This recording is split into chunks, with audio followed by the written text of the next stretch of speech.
Welcome to Tree and Press's Dove and Dragon Radio. I'm here with wonderful guest here today, Dr. Gregg Steinberg, right? Yep. Okay. I always butcher last names. Now you do a little bit two things. You are an author for one, but you're also do public speaking and coaching. So what came first, the chicken or the egg? Well, actually, I'm a professor. That came first. And then I started writing books on performance psychology. And my first book, Mental Rules for Golf, is a golf psychology book. And it kind of started a speaking business where I speak around the country and the world about golf psychology. And then as I wrote other books, it opened other doors for me to speak to businesses. So, and it's really fun to be on stage and speak to people, but it's also fun to travel and meet interesting people who like the same topics you do.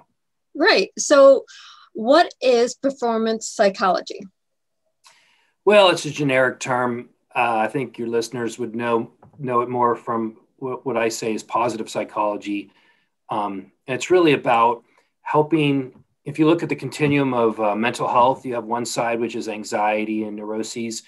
I focus on the other side, which is peak performance, helping people achieve at the highest level and, basically reach their goals that way. And so I would say that's performance psychology, whether it's business or sport or music, it's all the same principles, but it's allowing people to perform at the highest level, achieve at the highest level. I have a lot of friends that do public speaking, on motivational speaking, inspirational speaking. So I pull them on here all the time. So we do a lot of TED Talks. That's what motivational speakers do, public speakers. So how many TED Talks have you been on to? Well, actually, I did one. I haven't been at it. That's the only one I've been at. But, I did one called Fall Up, which is related to my book. I did it a couple years ago, and it basically speaks to, really it started about 10 years ago. I had this friend, he's a national blind golf champion, and his name's David Meador, and he came to my sports psych class, and he would tell, of course, my class how a blind man plays golf, which is interesting in itself, but he'd also tell my class, which I thought was really inspirational, that he became a much better person when he got blinded. He got blinded at 18 due to a car accident. He became more focused, more compassionate. And so what I thought was, wow, maybe, you can turn tragedy into transcendence, and you can move beyond just accepting your hardship, as Kubler-Ross would say in her last stage.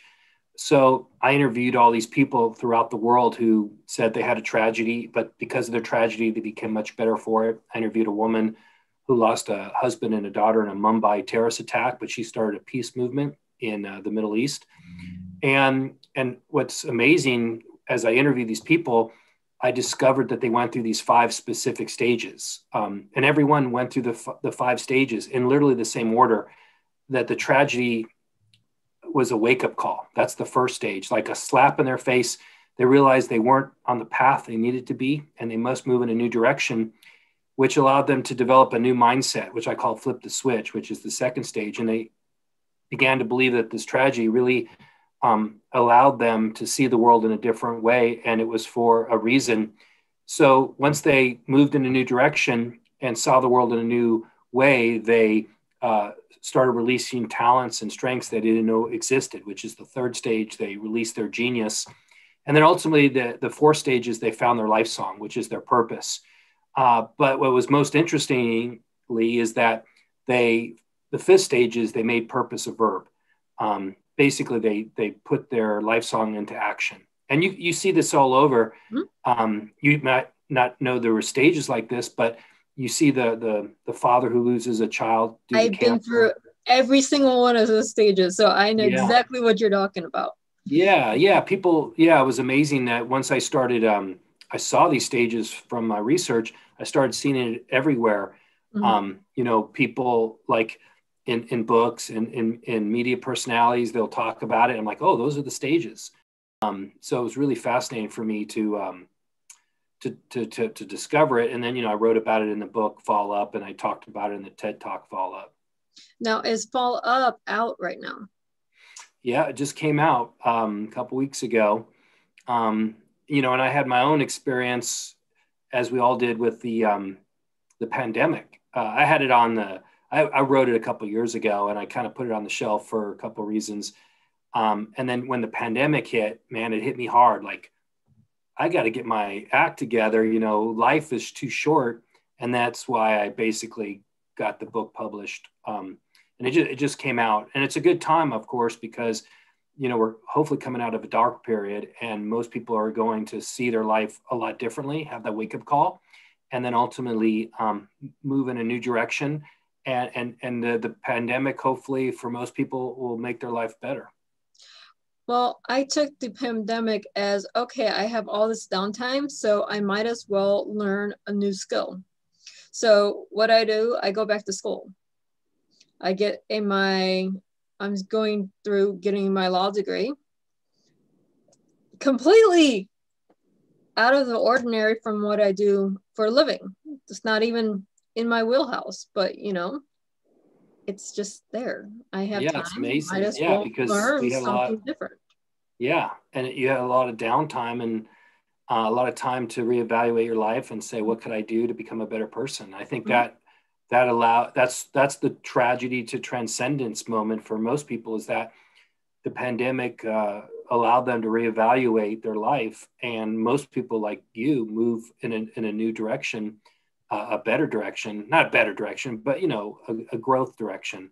And that's really what Fall Up's about, is tragedy and hardship doesn't have to beat you down. You can fall up. If you go into a pandemic, you go into a situation where you have nowhere to go, pick a new path.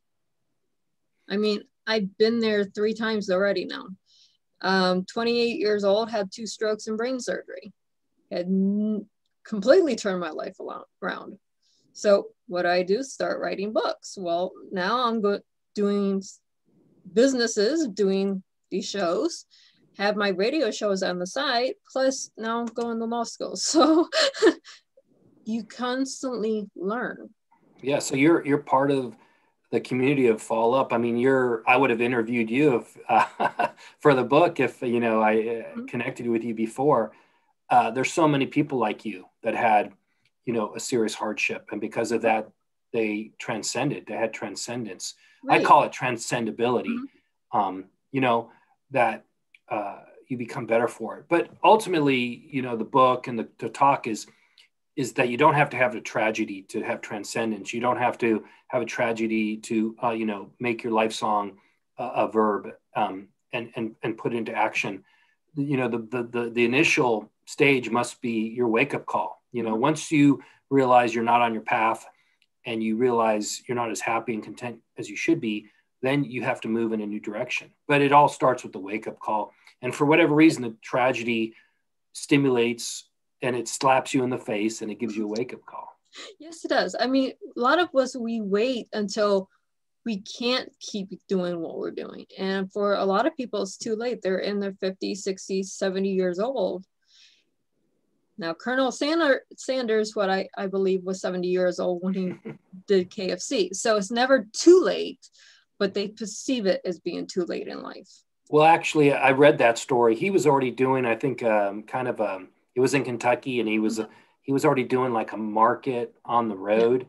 Yeah. And he kind of just transitioned into the chicken thing, because they loved his chicken, I heard, on his store or whatever. Yeah. Well, I just use him because I know he was 70 years old when KFC was franchised. So yeah, he transitioned later in life, but You're right. There's a lot of people that can't change their career. They don't, have a mortgage and kids in college, and they can't just quit and then totally revamp. But within their career, they could recraft it. And what I say is, there's a lot of things in terms of your career that you can recraft it. For instance, are you using the strengths that you need to every day at work. So for instance, if you're real creative, are you using that strength? Is what you're doing in line with your purpose?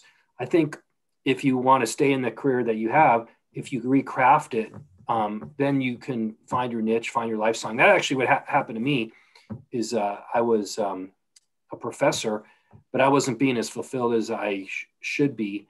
And I was feeling, like at 3 a.m, I was feeling this, like a feeling of depression and anxiety. And I was waking up and I shouldn't be feeling that because I was a professor and I was living a good life. And then I saw Dr. Phil on Oprah. That's when Dr. Phil used to be on Oprah. And he was talking to a woman and she was feeling the same exact emotions I had. She was describing them exactly the same, but she was in a bad relationship with her husband. And he said, you have to change. And I discovered, that was my aha moment. I was in a bad relationship with my career. And I just revamped it. I recrafted it. So I would write, I started writing books and speaking, and doing this very similar to what I was doing, but at the same instance, I was moving in the direction I need to do within my career. Right. You have to look at your life. One, you have to evaluate your life, not evaluate your life based on other people's expectations. That's the first thing. And I tell this to a lot of my friends. I'm like, wait, are you dissatisfied with your life because you're not meeting the goals of people around you? Or are you not happy with your life because you're not meeting your personal goals? People can be very happy and just be unhappy with the negativity around them. Yeah, I mean, first off, if you live other people's dogmas, I don't know if you ever saw the Steve Jobs valedictorian or the speech at Stanford when he's doing the graduation speech. It's got so many, like 20 million hits. Yeah, I show that in my class, but he basically says the same thing you're saying is, if you live by others' dogmas, you're in trouble. Which means you have to basically live your own life and live to your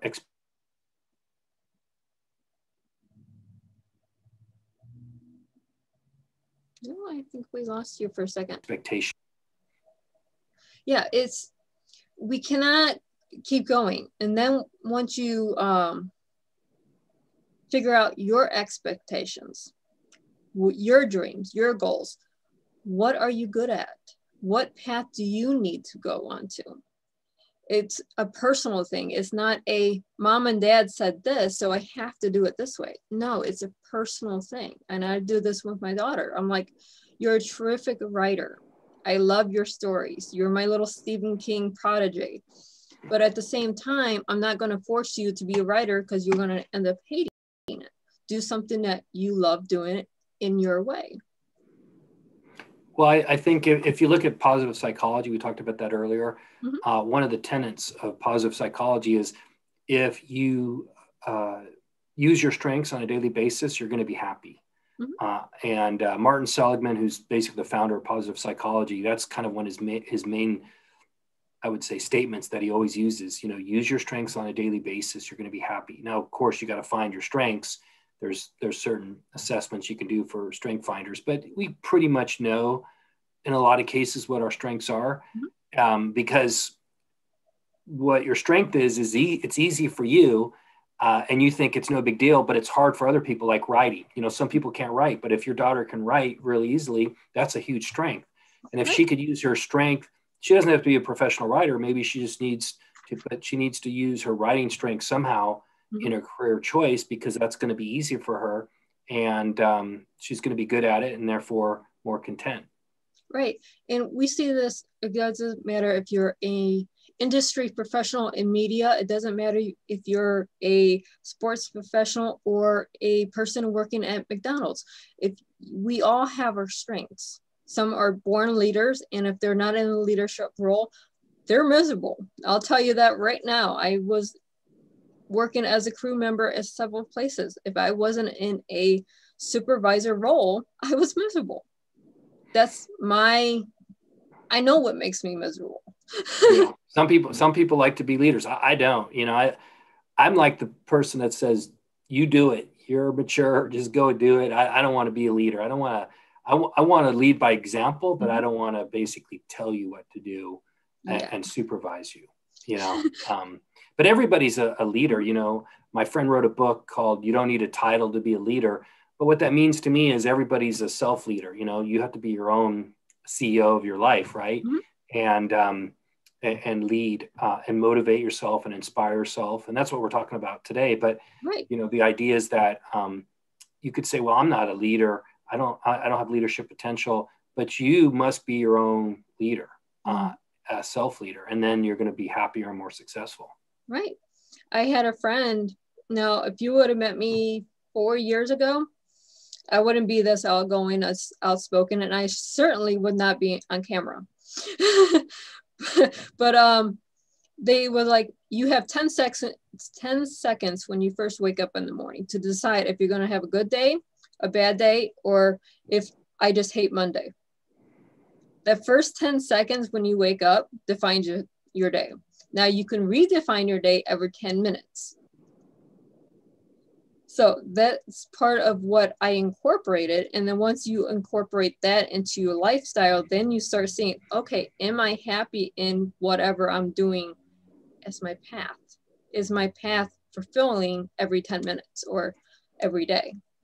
Yeah, one thing, I teach a class on happiness at my school. And one thing I tell them is to do an early morning happy hour. And what that, it's kind of similar to what you're saying is when they wake up, most people are, you know, what do you do when you wake up? You know, you think about all the things you got to do, you know, that day, and it stresses you out.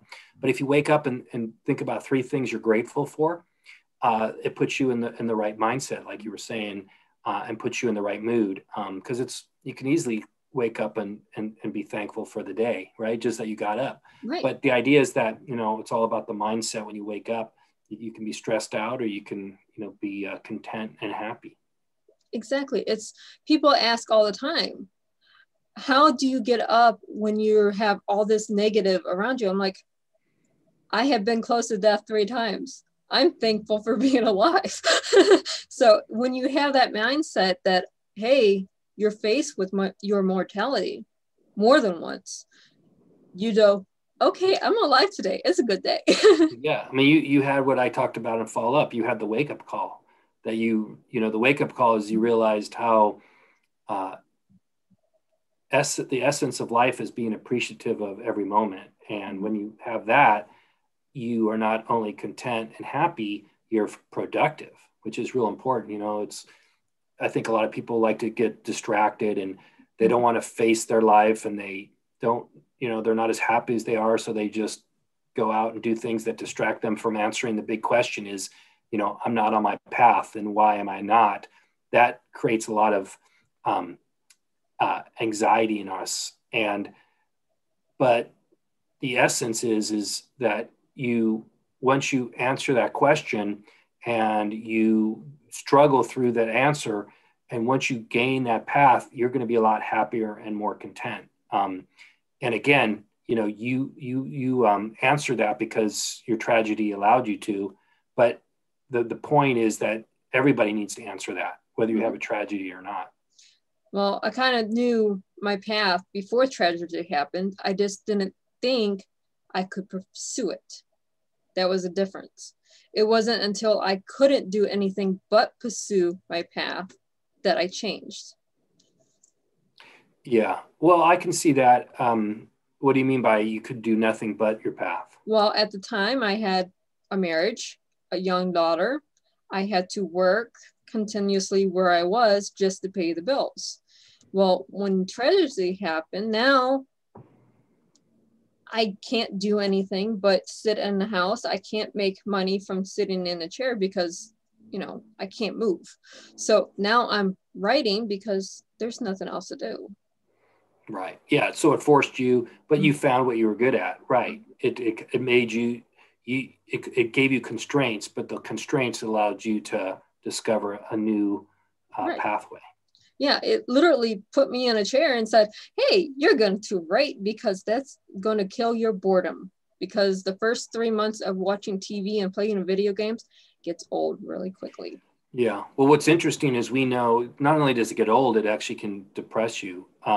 Zeke Mahaya, he studied the flow. He wrote a book called Flow. And he basically said, the only way you're going to be in flow is if you challenge yourself and you produce something. So like writing is challenging and producing. If you're sitting there watching TV, you're never going to get into flow. You're never going to be happy.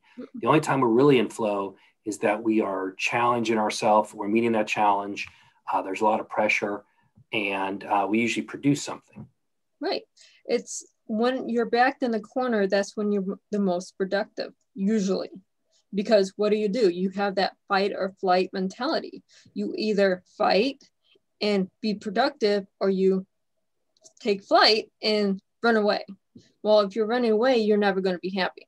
If you're fighting and being productive, you find your flow, you find your career path, you find your happiness.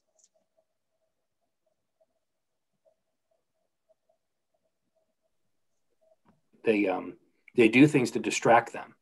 And that's kind of where addiction comes from. I talk about it with, it's a bucket. It doesn't matter what you do. Let's just say it's golf addiction.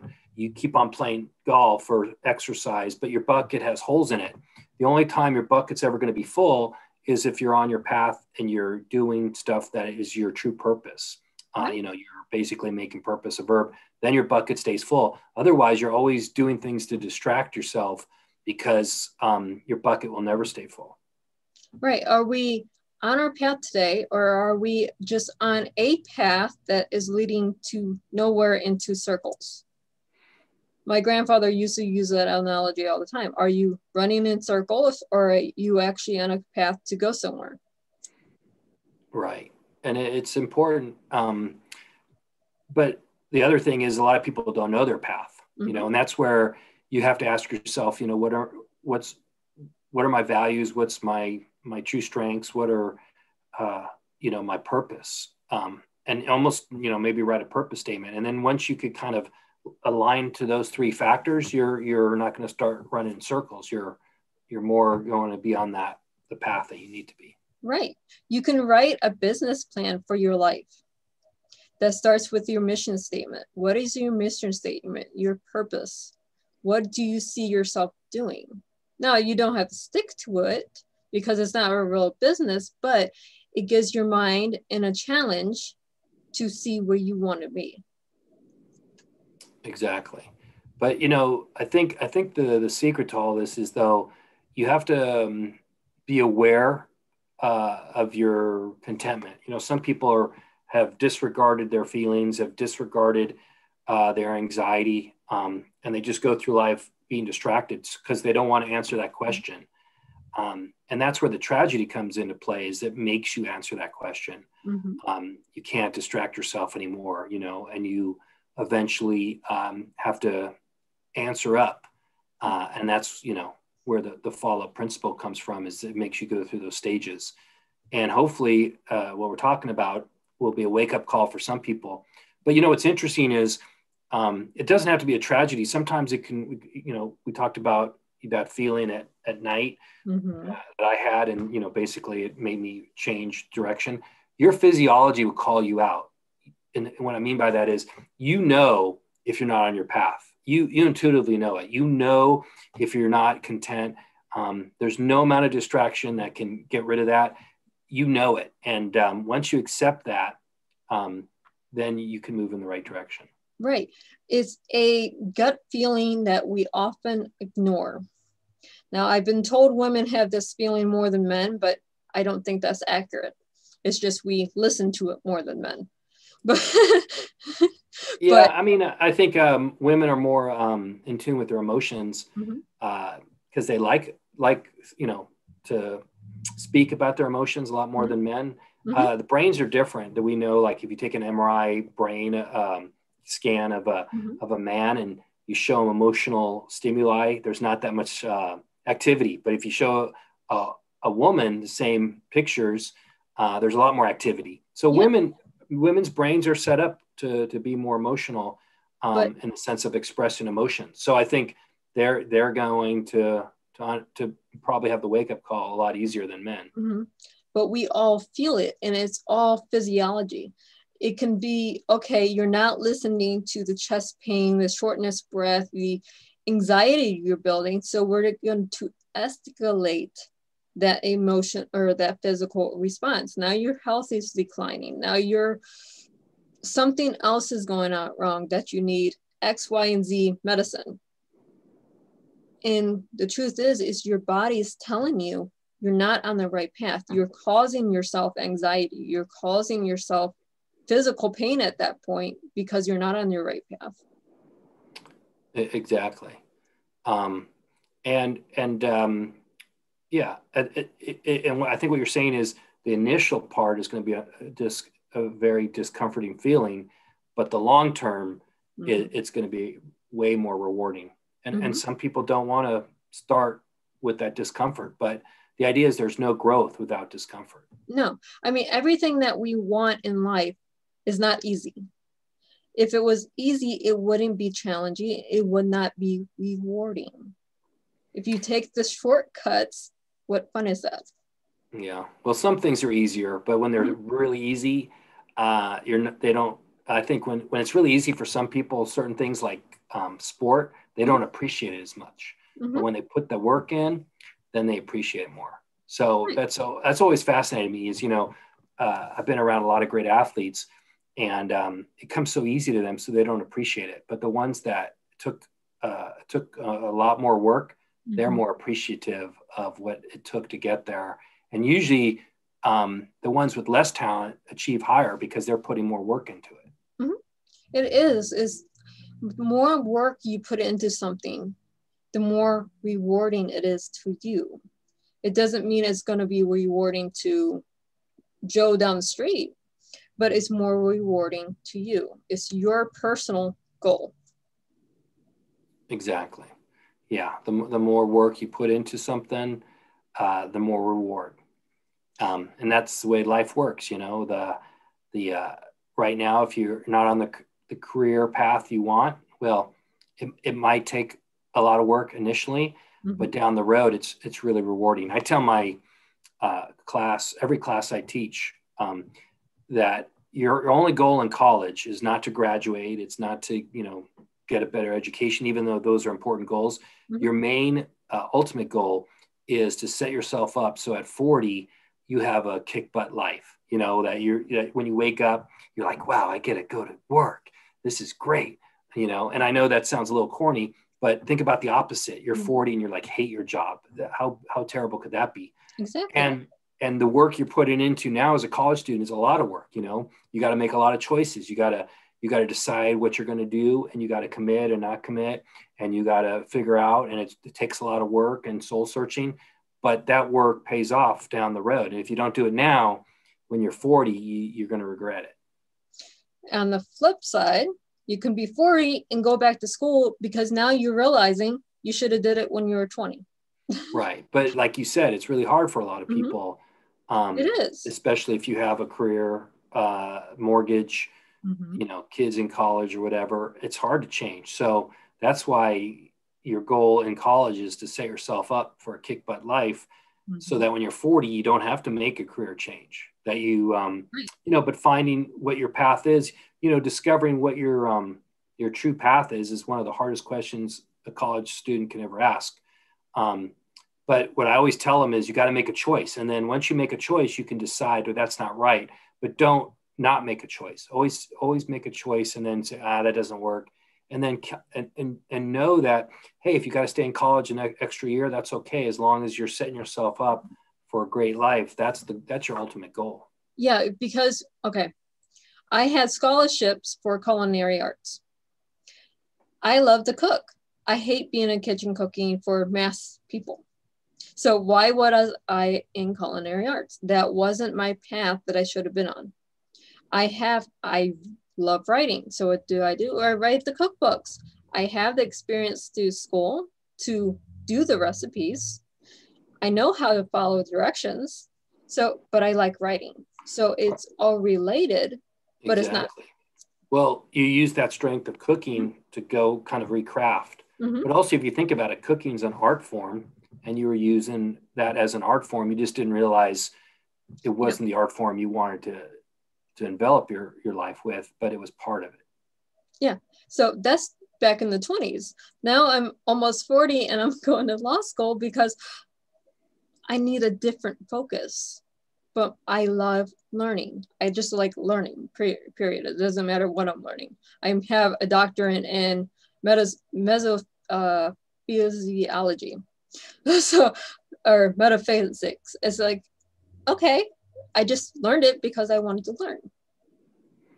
Right. Yep. Well, that's talking about your strengths. You know, if one of your strengths is a love of learning, which mine is too, then finding the right career that allows you to implement that on a daily basis, you're going to be content and happy. But if you don't like the love of learning, then, you know, being a professor is probably not the right job. But if you love of learning is a huge strength for you, then something in the education field is probably a great choice. Yeah, I mean, if you love learning and your nose isn't in a book, you're not happy. But, you know, that's personal choice. But we're almost out of time. So where can our viewers and our listeners find you? Well, two things. One is if they just go to my main website, Dr. Gregg Steinberg, so DrGreggSteinberg.com, they can see the TED Talk there and a bunch of other videos that I've created, and so, you know, see some of the books that I've written, all the good stuff. So that's kind of the hub. That's the hub. So yeah, that's a perfect, easy one. And then they can find you anywhere from just Googling your name, I'm sure. Just Google me, you'll find me. Well, it was an excellent talk to see you, Dr. Gregg, and I look forward to hearing more about your wonderful tech talks or books coming out or anything else. Thank you. It's been a pleasure to be on your show. Have a wonderful day, and for our readers, happy reading.